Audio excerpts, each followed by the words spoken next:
Помолодевшая и обновленная Коми-республиканская филармония готовится к открытию очередного сезона. Коллективы пополнились новыми солистами балета и хора, полностью обновился зрительный зал.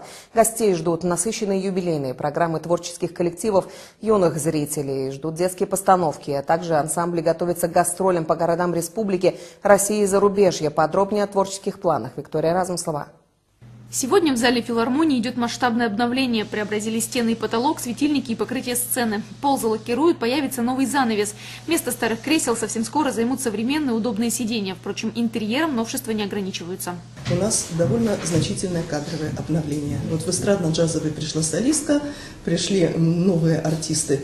И в Завниёле об этом Сергей Викторович расскажет, и в балет, и в хор.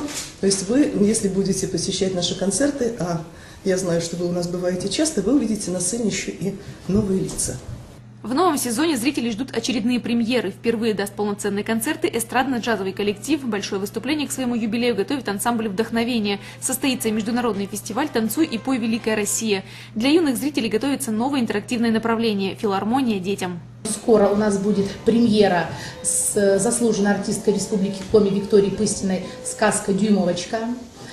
Сейчас мы буквально на днях приступили тоже к новому проекту ансамбля «Асьякэ» «Буратино». В нем будут принимать участие артисты балета и артисты хора. Это будет полноценный большой мюзикл в репертуаре госансамбля. Сейчас в классах идут репетиции. В составе хора и балета 10 новичков. Таковые есть и в ансамбле «Завниёль». Их также нужно подготовить к крупным событиям в жизни коллектива.